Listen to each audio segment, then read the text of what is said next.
Hi ಗೆಳೆಯರೇ, ನನ್ ಹೆಸರು ರಘು. ಚಿಕ್ಕಬಳ್ಳಾಪುರ ಹತ್ತಿರ ಸೋಮನಕುಂಟೆ ನನ್ ಊರು. ಸ್ವಲ್ಪ ಹಳ್ಳಿ ತರನೇ ಆದ್ರೂ ಬೇಕಾಗಿರೋ ಎಲ್ಲಾ ಸೌಕರ್ಯ ಇದೆ. ನಾನು ಈಗ ತಾನೇ PUC ಮುಗಿಸಿ ಡಿಗ್ರಿ ಸೇರ್ಕೊಂಡಿದ್ದೆ. ಡೈಲಿ ಕಾಲೇಜ್ಗೆ ಚಿಕ್ಕಬಳ್ಳಾಪುರ ಹೋಗಿ ಬರಬೇಕಿತ್ತು. ಬೆಳಿಗ್ಗೆ ಕಾಲೇಜ್ಗೆ ಹೋಗೋದು, ಸಂಜೆ ಕ್ರಿಕೆಟ್ ಆಡೋದು, ಇನ್ನು ಮಲಗೋ ಟೈಮ್ಗೆ ಫಿಲ್ಮ್ ನೋಡಿ ಕೈ ಕೆಲಸ ಮಾಡಿ ಮಲ್ಗೋದು. ನಮ್ ಅಪ್ಪಂದು ರೈಸ್ ಮಿಲ್ ಇತ್ತು. ಹಾಗಾಗಿ ಮನೇಲಿ ದುಡ್ಡಿಗೆ ಏನು ಕಷ್ಟ ಇರಲಿಲ್ಲ. ಅಮ್ಮ ಹೌಸ್ ವೈಫ್, ಮನೇಲಿ ಕೆಲಸ ಮಾಡೋಕೆ ಆಳು ಕಾಳು ಸಹ ಇದ್ರು. ಎಲ್ಲಾ ಚೆನ್ನಾಗಿ ನಡೀತಾ ಇತ್ತು. ಎಲ್ಲಾ ಸರಿ ಇತ್ತು. ಅದು ಅವರು ನಮ್ ಮನೆ ಪಕ್ಕ ಬರೋವರೆಗೂ. ಹೌದು, ನಮ್ ಅಪ್ಪನ ರೈಸ್ ಮಿಲ್ಗೆ ಹೊಸ ಮ್ಯಾನೇಜರ್ ಬಂದು ಸೇರಿಕೊಂಡರು. ಹೆಸರು ರಮೇಶ್. ಉಳ್ಕೊಳ್ಳಕ್ಕೆ ನಮ್ ಪಕ್ಕದ ಮನೆ ಖಾಲಿ ಇತ್ತು ಅಂತ ಅದನ್ನೇ ಬಾಡಿಗೆಗೆ ಕೊಡಿಸಿದರು ನಮ್ ಅಪ್ಪ. ಮನೆ ಎಲ್ಲಾ ಸೆಟ್ ಆದ ಮೇಲೆ ಅವರ ಮಡದಿನ ಕರ್ಕೊಂಡು ಬರ್ತೀನಿ ಅಂತ ಹೇಳಿದ್ರು. ಒಂದು ವಾರ ಆದ ಮೇಲೆ ರಮೇಶ್ ಅವರ ಹೆಂಡತಿನ ಕರ್ಕೊಂಡು ಬಂದರು. ಹೆಸರು ಲಕ್ಷಣ. ಹೆಸರಿಗೆ ತಕ್ಕ ಹಾಗೆ ಲಕ್ಷಣವಾಗಿ ಇದ್ರು. ಯಾವ್ಯಾವ್ದು ಎಲ್ಲಿ ಇರಬೇಕು ಅಲ್ಲಿ ಸ್ವಲ್ಪ ಜಾಸ್ತಿನೇ ಇದ್ವು. ಫಿಲ್ಮ್ ನೋಡಿ ನೋಡಿ ಅದೇ ಕೆಲಸ ಮಾಡಿ ಮಾಡಿ ಸಾಕಾಗಿದ್ದ ನನಗೆ ಹೊಸ ಫಿಲ್ಮ್ ರಿಲೀಸ್ ಆದಷ್ಟು ಖುಷಿ ಆಯ್ತು. ಮನೆಗೆ ಬಂದಾಗ ಸಾಮಾನು ಏನೂ ಇರಲಿಲ್ಲ ಅಂತ. ಅವತ್ತು ನಮ್ ಮನೆಗೆ ಊಟಕ್ಕೆ ಬಂದರು. ಅಮ್ಮ ಹತ್ರ ಮಾತಾಡ್ತಾ ಇದ್ದಾಗ ನಾನು ಅವರ ಪಕ್ಕ ಹೋದೆ. ಅಮ್ಮ ನನ್ನ ಪರಿಚಯ ಮಾಡಿಸಿದಳು. ಅವರ ಆ ಕಣ್ಣು ಅಬ್ಬೋ, ಒಂದು ಸರಿ ವಾರೆಗಣ್ಣಲ್ಲಿ ನೋಡೋ ತರ ಅನ್ನಿಸ್ತು. ಆದರೆ ಜಾಸ್ತಿ ಏನು ತಲೆ ಕೆಡಿಸ್ಕೊಂಡೆ. ನಾನು ಊಟ ಮಾಡಿ ಹೋಗಿ ಬಿದ್ದುಕೊಂಡೆ. ರಮೇಶ್ ಅಂಕಲ್ಗೆ ಇವಳು ಹೆಂಗೆ ಸಿಕ್ಕಿದ್ಲು ಅಂತ ನಂಗೆ ಡೌಟ್ ಆಯ್ತು. ನಿದ್ದೆ ಮಾಡೋಕೆ ಬಿಡ್ತಾನೆ ಇರಲಿಲ್ಲ ಅವಳ ಆ ನೋಟ. ಅವಳನ್ನೇ ನೆನೆಸ್ಕೊಂಡು ತಮ್ಮನ ಖುಷಿ ಪಡಿಸಿದ್ದು ಆಯ್ತು. ಒಂದು ವಾರ ಫುಲ್ ಮನೆ ಸೆಟ್ ಮಾಡಿಕೊಳ್ಳೋಕೆ ಆಯ್ತು ಅವರಿಗೆ. ನಮ್ ಅಮ್ಮ ನಾನು ಅವರಿಗೆ ಹೆಲ್ಪ್ ಮಾಡಿದ್ವಿ. ಮುಂದಿನ ಕಾಲೇಜ್ ಇಂದ ಬೇಗ ಬಂದು ಸುಸ್ತಾಗಿ ಸೋಫಾ ಮೇಲೆ ಬಿದ್ದಿದ್ದೆ. ಅಮ್ಮ ಅಡಿಗೆ ಮನೆ ಒಳಗೆ ಏನೋ ಕೆಲಸ ಮಾಡ್ತಾ ಇದ್ಲು. ಅವಾಗ ಪಕ್ಕದ ಮನೆ ಆಂಟಿ ನಮ್ ಅಮ್ಮನ ಹುಡುಕೊಂಡು ಬಂದಳು. ಏನೋ ಹೊಸ ಅಡಿಗೆ ಮಾಡಿದೀನಿ ಅಂತ ಟೇಸ್ಟ್ ನೋಡೋಕೆ ಅಂತ ಕೊಡೋಕೆ ಬಂದಿದ್ಲು. ಹಂಗೆ ನಾನು ಸೋಫಾ ಮೇಲೆ ಬಿದ್ದಿದ್ದ ಕಾರಣ ನನಗೂ ಅಲ್ಲೇ ತಂದು ಕೊಟ್ಲು. ಅದನ್ನು ಬಗ್ಗೆ ಕೊಡುವಾಗ ಆಂಟಿಯ ಸೌಂದರ್ಯ ನನ್ನ ಕಣ್ಣಿಗೆ ಬಿತ್ತು. ಹೊಳೆಯುತ್ತಿದ್ದ ಅವುಗಳನ್ನು ಕಂಡು ಅಲ್ಲೇ ಕೈ ಕೆಳಗೆ ಹೋಯ್ತು. ಆದರೂ ಸ್ವಲ್ಪ ಅಡ್ಜಸ್ಟ್ ಮಾಡಿಕೊಂಡು ಅಲ್ಲೇ ಕೂತೆ. ಅಮ್ಮನ ಜೊತೆ ಮಾತಾಡುತ್ತಾ ನಾನು ಮತ್ತೆ ಮತ್ತೆ ವಾರೆಗಣ್ಣಲ್ಲಿ ನೋಡೋಕೆ ಶುರು ಮಾಡಿದಳು. ನಾನು ಹಾಗೆ ಕದ್ದು ಮುಚ್ಚಿ ನೋಡ್ತಾ ಇದ್ದೆ. ಸ್ವಲ್ಪ ಮೇಲೆ ಎದ್ದು ಕಾಣೋ ರೀತಿ ಸೀರೆ ಉಟ್ಟಿದ್ದಳು. ಅದನ್ನು ಆಗಾಗ ಕೆಳಗೆ ಸರಿಸಿ ನನ್ನ ಕಡೆ ನೋಡುತ್ತಿದ್ದಳು. ನಾನು ಸ್ವಲ್ಪ ಹೊತ್ತು ನೋಡಿ ತಡೆಯೋಕೆ ಆಗದೆ ಸೀದಾ ಎದ್ದು ವಾಶ್ರೂಮ್ಗೆ ಹೋದೆ. ದೇವರು ಕೊಟ್ಟ ಕೈಯಲ್ಲೇ ಕೈಲಾಸ ಕಂಡೆ. ತಮ್ಮನಿಗೆ ವಾಂತಿ ಮಾಡಿಸಿ ಆಚೆ ಬಂದು ನೋಡಿದರೆ ಲಕ್ಷಣ ಆಂಟಿ ಮತ್ತೆ ಅಮ್ಮ ಕಾಣಿಸಲಿಲ್ಲ. ಮೋಸ್ಟ್ಲಿ ಮನೆಗೆ ವಾಪಸ್ ಹೋಗಿರಬೇಕು ಅನ್ಕೊಂಡು ಬಾಲ್ಕನಿ ಕಡೆ ಹೋದೆ. ಅಲ್ಲಿ ಅಮ್ಮ ಮತ್ತೆ ಆಂಟಿ ಮಾತಾಡುತ್ತಾ ನಿಂತಿದ್ರು. ಆಗ ನಮ್ ಅಮ್ಮ ಅವಳಿಗೆ ಯಾಕೆ ಇನ್ನೂ ಮಕ್ಕಳಾಗಿಲ್ಲ, ಫ್ಯಾಮಿಲಿ ಪ್ಲಾನ್ ಏನಾದರೂ ಇದೆಯಾ ಅಂತ ಕೇಳಿದ್ರು. ಅದಕ್ಕೆ ಆಂಟಿ ಅಯ್ಯೋ ಅದೇನೂ ಇಲ್ಲ ಆಂಟಿ, ನಮ್ ಮನೆಯವರು ಬರೀ ಕೆಲ್ಸ ಅಂತ 3 ಹೊರಗೆ ಇರ್ತಾರೆ. ಇನ್ನು ಅದಕ್ಕೆಲ್ಲ ಟೈಮ್ ಎಲ್ಲಿ ಸಿಗುತ್ತೆ, ಎಲ್ಲ ನನ್ ಹಣೆ ಬರಹ ಅಂದಳು. ನಂಗೆ ಆಗ ಗೊತ್ತಾಯ್ತು ಯಾಕೆ ಇವಳು ವಾರೆಗಣ್ಣಲ್ಲಿ ನೋಡ್ತಾ ಇದ್ದಾಳೆ ಅಂತ. ಅಷ್ಟೊತ್ತಿಗೆ ಅಮ್ಮಂಗೆ ಫೋನ್ ಬಂತು. ಅಪ್ಪ ಏನೋ ಪೇಪರ್ಸ್ ತಗೊಂಡು ಮೇಲ್ ಹತ್ರ ಬರೋಕೆ ಹೇಳಿದರು. ಅಮ್ಮ ನನ್ನ ಕರೆದು ಪೇಪರ್ಸ್ ಕೊಟ್ಟು ನಿಮ್ ಅಪ್ಪಂಗೆ ಅರ್ಜೆಂಟ್ ಅಂತೆ ಕೊಟ್ಟು ಬಾ ಅಂತ ಕಳಿಸಿದರು. ನಾನು ಮೇಲ್ ಹತ್ರ ಹೋದೆ. ಅಲ್ಲಿ ಅಪ್ಪ ರಮೇಶ್ ಹತ್ತಿರ ನಿಂತು ಮಾತಾಡುತ್ತಾ ಇದ್ರು. ಏನ್ ರಮೇಶ್, ಈ ನಡುವೆ ಮನೆಗೆ ಹೋಗಲ್ಲ, ಕೆಲಸದಲ್ಲಿ ಅಷ್ಟೊಂದು ಆಸಕ್ತಿನಾ? ಸ್ವಲ್ಪ ಮನೆ ಕಡೆನೂ ಗಮನ ಕೊಡಪ್ಪ ಅಂದ್ರು.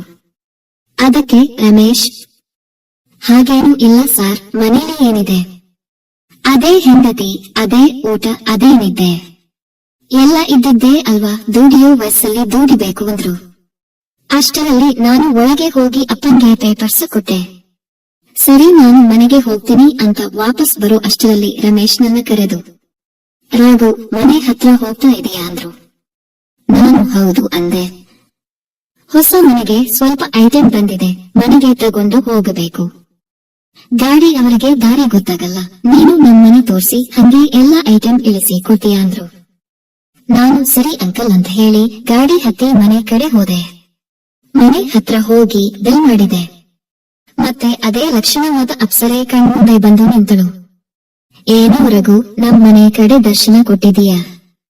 ಏನು ಸಮಾಚಾರ ಅಂದ್ರು. ನಾನು ಅವಳನ್ನು ನೋಡಿ ಗರಬಡಿದಿರೋ ಹಾಗೆ ನಿಂತಿದ್ದೆ. ನನ್ನ ಭುಜ ತಟ್ಟಿ ರಘು ರಘು ಅಂತ ಕರೆದ ಮೇಲೆ ವಾಪಸ್ ಬಂದೆ. ಹಾ ಆಂಟಿ, ಅದು ರಮೇಶ್ ಅಂಕಲ್ ಏನೋ ಐಟಂ ಕೊಟ್ಟು ಕಳ್ಸಿದ್ದಾರೆ. ಗಾಡಿಯವರಿಗೆ ಗೊತ್ತಾಗಲ್ಲ ಅಂತ ನಾನೇ ಬಂದೆ ಅಂದೆ. ಹೋ ಒಳ್ಳೇದು, ಬಾ ಒಳಗೆ ಅಂದ್ರು.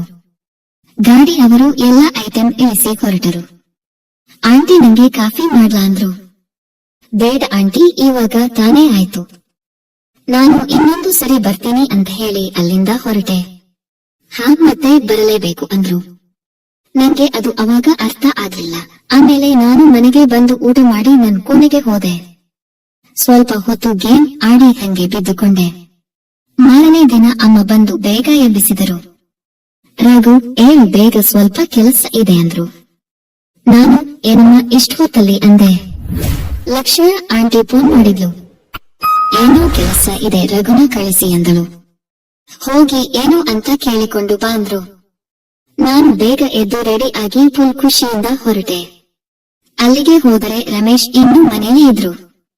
ಆಗ ತಾನೇ ಕೆಲಸಕ್ಕೆ ಹೊರಡ್ತಾ ಇದ್ರು. ನನ್ನ ನೋಡಿ, ರಘು ಬಂದ್ಯಾ, ನಿಮ್ ಆಂಟಿಗೆ ಏನೋ ಹೆಲ್ಪ್ ಬೇಕಂತೆ ನೋಡಪ್ಪ, ನಂಗೆ ಟೈಮ್ ಆಗಿದೆ ಅಂತ ಹೇಳಿ ಹೋದ್ರು. ನಾನು ಒಳಗೆ ಹೋದೆ. ಒಳಗಿಂದ ಆಂಟಿ ವಾಯ್ಸ್ ಬಂತು, ರಘು ಡೋರ್ ಕ್ಲೋಸ್ ಮಾಡ್ಕೊಂಡು ಬಾ ಅಂತ. ನಾನು ಕ್ಲೋಸ್ ಮಾಡಿ ಹೋದೆ. ಮೇಲೆ ಇದೀನಿ ಬಾ ಅಂದ್ರು. ಮೆಟ್ಟಿಲು ಹತ್ತಿ ಮೇಲೆ ಹೋದೆ. ಎಲ್ಲೂ ಕಾಣಲಿಲ್ಲ. ಆಮೇಲೆ ಅವಳ ಕೋಣೆಯಿಂದ ಆಗ ತಾನೇ ಜಳಕ ಮಾಡಿ ತಲೆ ಒರೆಸಿಕೊಳ್ಳುತ್ತಾ ಆಚೆ ಬಂದಳು. ಅಬ್ಬಾ, ಎಂಥ ಬ್ಯೂಟಿ! ಸೀರೆ ಮೇಲ್ಮನೆ ಎಲ್ಲ ಕಾಣೋ ಹಾಗೆ, ಕಣ್ಣು ಕುಕ್ಕೋ ಹಾಗೆ. ಕಣ್ಸನ್ನೆ ಮಾಡುತ್ತಾ ಬಾ ಕೆಳಗೆ ಹೋಗೋಣ ಅಂದಳು. ಮ್ಯಾಜಿಕ್ ಮಾಡಿರೋ ತರ ನಾನು ಅವಳ ಹಿಂದೆ ಹೋಗ್ತಾ ಇದ್ದೆ. ಕಾಫಿ ಬೇಕಾ, ಟೀ ಬೇಕಾ ಅಂದಳು. ನಾನು ಯಾವುದಾದರೂ ಸರಿ ಎಂದೆ. ತಂದು ಕೊಡುತ್ತಾ ಮೇಲೆ ಬೀಳೋಕೆ ಶುರು ಮಾಡಿದ್ಲು. ನಾನು ಆಂಟಿ ಏನಿದು, ಏನೋ ಕೆಲಸ ಇದೆ ಅಂತ ಹೇಳಿದ್ರಿ. ಏನದು ಅಂದೆ. ಅದು ನಿನ್ನೆ ಬಂದ ಐಟಂ ಎಲ್ಲ ಸ್ವಲ್ಪ ಮೇಲೆ ಇಟ್ಟು ಕೊಡಬೇಕು, ಅದಕ್ಕೆ ಕರೆದಿದ್ದು ಬಂದಳು. ನೀನೇ ಮೇಲೆ ಹತ್ತುತ್ತೀಯ? ಇಲ್ಲ, ನಾನೇ ಹತ್ಲಾ ಅಂದಳು. ಏನು ಅಂದೆ. ಹೇ ಕಳ್ಳ, ನಿನಗೆ ಎಲ್ಲ ಗೊತ್ತು ಅಂತ ನನಗೂ ಗೊತ್ತು ಅಂತ ಹತ್ತಿರ ಬಂದಳು. ಕಲ್ಲು ಹೊಡೆಯದೆ ಮಾವಿನ ಹಣ್ಣು ಬಂದು ಬಾಯಿಗೆ ಬಿದ್ದ ಹಾಗೆ ಆಯ್ತು. ನನ್ನ ಕೈಯಲ್ಲಿ ಎಲ್ಲಾ ಕೆಲಸ ಮಾಡಿಸಿಕೊಂಡಳು. ಮೇಲೆ ಹತ್ತಿ ಎಲ್ಲಾ ಕೆಲಸ ಮಾಡಿಕೊಟ್ಟೆ. ತುಂಬಾ ಖುಷಿ ಪಟ್ಟಳು. ರಘು, ಎಷ್ಟು ದಿನ ಇದಕ್ಕೆ ಕಾಯುತ್ತಾ ಇದ್ದೆ. ಇನ್ಮೇಲೆ ನೀನೆ ನಂಗೆ ಅಲ್ಲವು. ಸರಿ ಅಂತ ಕೆಲಸ ಮುಗಿಸಿ ಹೊರಡುವಾಗ ಖರ್ಚಿಗೆ ಏನಾದರೂ ದುಡ್ಡು ಬೇಕಿದರೆ ಕೇಳು ಅಂದಳು. ನಾನು ಈ ಕೆಲಸಕ್ಕೆ ದುಡ್ಡು ತಗೊಳ್ಳಲ್ಲ ಅಂತ ಹೇಳಿ ಮನೆಗೆ ಬಂದೆ. ಏನೋ ಸಾಧಿಸಿದ ಖುಷಿ ನನ್ನಲ್ಲಿ. ಹೀಗೆ 1 ವರ್ಷ ಕಳೆಯಿತು. ಆಮೇಲೆ ರಮೇಶ್ಗೆ ಬೇರೆ ಊರಿಗೆ ಟ್ರಾನ್ಸ್ಫರ್ ಆಯ್ತು ಅಂತ ಮನೆ ಖಾಲಿ ಮಾಡಿಕೊಂಡು ಹೋದ್ರು. ಫ್ರೆಂಡ್ಸ್, ಈ ಕತೆ ಇಷ್ಟ ಆಗಿದ್ದರೆ ಒಂದು ಲೈಕ್ ಮಾಡಿ, ಶೇರ್ ಮಾಡಿ, ನಮ್ಮ ಚಾನೆಲ್ಗೆ ಸಬ್ಸ್ಕ್ರೈಬ್ ಮಾಡಿಕೊಳ್ಳಿ. ಧನ್ಯವಾದಗಳು.